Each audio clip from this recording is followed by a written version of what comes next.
All right, scholars, please turn to page 73 in your books. We're going to start a new chapter entitled Monkeyman. Please turn to page 73 now. The tigress hit the hood gradually, like the turning of a season. First we saw some tags scrawled on the wall near the Pioneer Supermarket. Then we heard that a kid on 141st Street got stabbed, and they arrested a member of the gang called Tigress. "What's that supposed to mean?" Fee asked. "What's a tigro, anyway?" I didn't know. I didn't even want to talk about gangs. Some people said, okay, it wasn't some people, it was my uncle who runs the barber shop. Uncle Duke said that I had a bad attitude about Harlem. "You're so anxious to leave, you're not even giving your homeland a chance," he said. "Africa is my homeland," I said. "That's the easy answer, isn't it?" he said. Please pause here and answer question number 1. He was sweeping the floor of the shop, like running away from the neighborhood. He was right, really. Fee, who was my main man, said that I had black skin and white dreams, that all I wanted to do was get away someplace and be with the white people. I liked a lot of things about Harlem, especially the block, which was how we talked about 145th Street. There were good people on the block, but what I wanted was to be more than what I saw on the block. Uncle Duke said I could be more, but if I put Harlem out of my heart, I could end up being a lot less, too. Yeah, well, I was ready to take my chances. What I wanted to do was to be a doctor and have a nice crib and a Benz, the whole 9. Then the thing happened with Monkeyman. Monkeyman was always quiet. He was down with the books and everything, but he kept to himself a lot and didn't get into anybody else's business.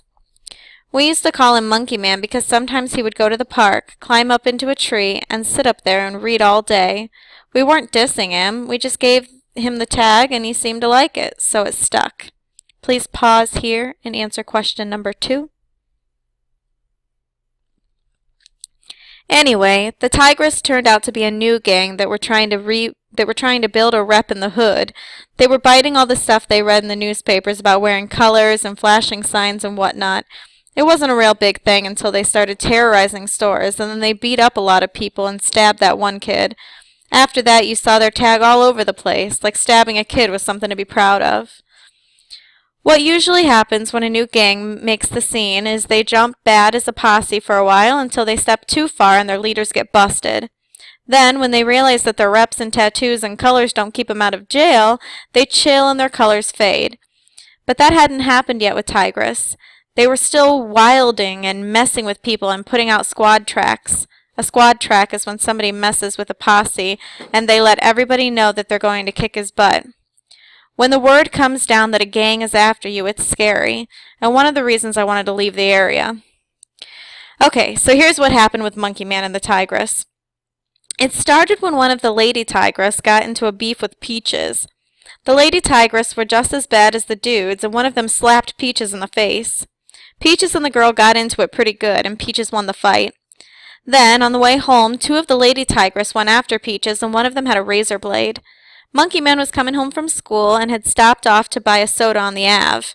He saw the girl trying to cut Peaches, and he ran out and knocked the blade from the girl's hand. Bingo, the fight's over because neither of those 2 girls wanted to mess with Peaches without a blade, and they weren't on their turf anyway.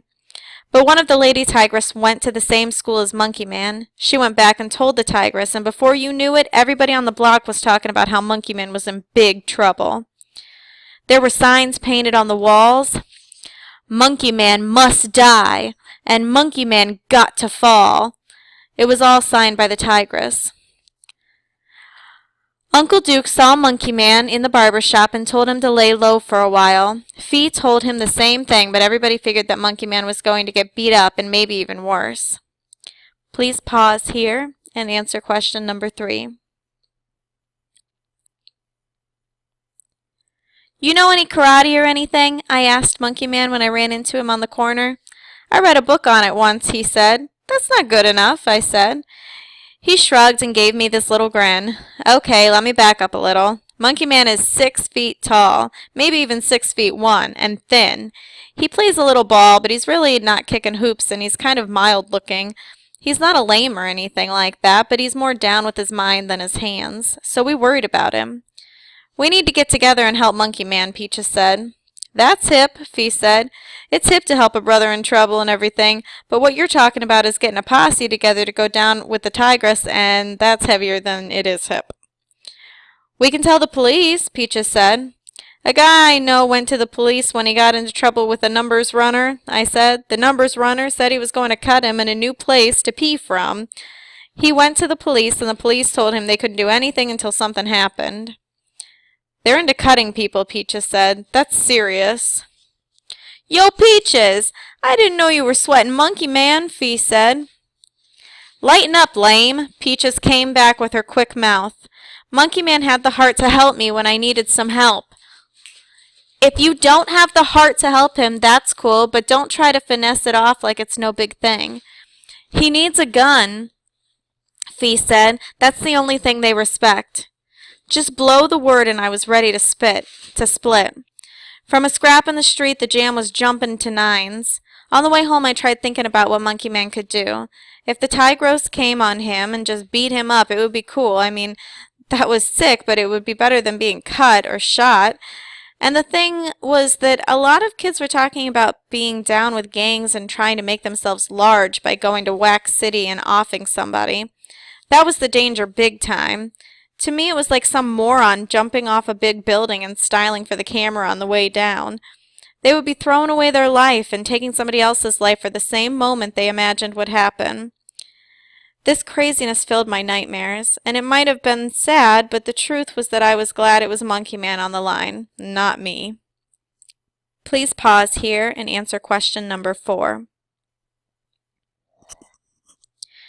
2 weeks passed from the time that Monkeyman had stopped the girl from cutting Peaches, and it looked as if things might blow over without anyone getting hurt. Then a guy called Clean entered the picture. Ralph J. Bunchy is the best school in the hood, but every so often we get in a guy who doesn't fit. That's what Clean was. He wasn't a big dude, more small and wiry. He wore his pants low in hip-hop style with about 4 inches of his shorts showing. You're not allowed to style down in the school, but he kept at it and the hallway teachers got on his case. He told everyone he was from L.A. and used to run with the Crips, but Fee peeped his school record and the dude was really from some place in California called Lompoc. Clean hooked up with some folks who told him about the Tigress posse. Check this out. To get into the Tigress, you either have to had slash a saint in public, meaning cut somebody who wasn't involved in nothing, just walking down the street, or making something that was foul righteous. According to the Tigress posse, since Monkeyman had messed with them and that was foul, getting even with him was making it righteous. It got around in the cafeteria that Clean was going to do up Monkeyman. Peaches was still trying to settle things peacefully. Let's just go up to the dude and see if we can talk a hole in his ego or whatever else it takes, she said, because I gotta be watching Monkeyman's back the same way he turned out for me. A few other kids said they were willing to try to talk to Clean. But the truth is that some dudes you can talk to and some you can't. In the first place, Clean was not into brain surgery. I mean, his favorite sentence was, huh? Clean was in a class called ZIP. ZIP was supposed to stand for Zoned for Individual Progress, but all the kids called it the Underground Railroad because it was the last stop you made before you dropped out of high school. Okay, besides Clean not being a brainiac, he was also like 9 shades of serious whack. He was the kind of kid who made you wonder what his mama had been smoking when he was in the womb. But hey, give it a shot, right? We found him on the street, and Peaches took the first shot at Clean. So, she said, there's no use in us as young black brothers and sisters getting into the same violence thing that's killing us off and messing up our dreams. If we can't respect each other, how are we going to expect people to respect us? He messed with the Tigress, so he gotta be messed up, Clean answered. Why? Came out of me before I could even stop it. Because that's the way it goes, Clean said. He gotta be messed up. I could see that Clean was getting off with everybody standing around trying to cop a plea for Monkeyman. We split the session, and I was still hoping that things would blow over, for Monkeyman's sake and for Peach's sake, too. The next day, Clean got busted bringing a knife to school. If you bring any kind of weapon to Bunchy, it means an automatic suspension, and then you have to go through the bring in your parents bit to get back in. When Mr. Almack, the principal, called the police, Clean got mad and walked out of school. But before he left, he sent word that he'd been waiting for Monkeyman when we got out at 3:15. 3:15 came. When we looked out of the windows, we saw about a dozen Tigros outside. They were all wearing their black do-rags, and some of them had jackets with their tag on them. Mr. Almack called the police again, and in a few minutes the whole block was filled with squad cars. Their lights were flashing, and police were snatching everybody wearing Tigros gear. One of the Tigros spotted Monkeyman and got up in his face, he said. "When we catch you, we'll cap you. How about tomorrow night, 11 o'clock in Jackie Robinson Memorial Park?" Monkeyman said. "Bet," the Tigros dude said. "Tomorrow night in the park, be there, sucker, or wear something that's going to look good at an autopsy." "And bring your whole posse," Monkeyman said. Whoa, Monkeyman had called out Tigros big time. I grabbed his arm and we started walking away. If you're going to get into somebody's face, you gotta know they got a mind somewhere behind their eyebrows. Then maybe they'll do some heavy lifting and settle for a chill pill. "What are you doing, Monkeyman?" I asked. "What's gotta be done," Monkeyman said. "Just what's gotta be done." The word bounced around. Be in the park to catch the go-down at 11. Some kids said that they didn't want any part of it. "Let's kidnap Monkeyman," Fee said. "He don't show and nothing can happen."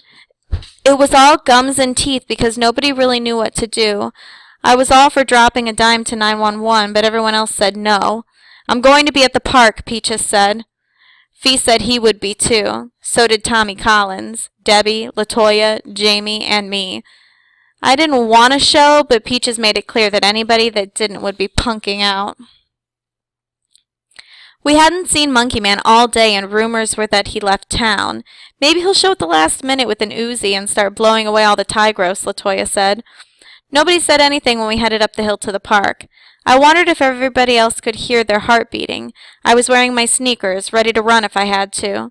When we got to the park, there were maybe 25 guys in their Tigros gear and 10 girls. My knees got real loose, and I was having trouble swallowing.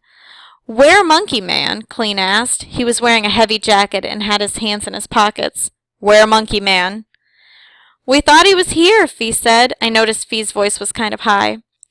We waited for another 10 or 15 minutes, with all the Tigros posse calling us suckers and stuff like that. I was hoping they didn't turn on us. "Yo, here he come now!" A girl pointed toward the uptown side of the park. "Who he got with him?" I turned and I saw Monkeyman coming down the street.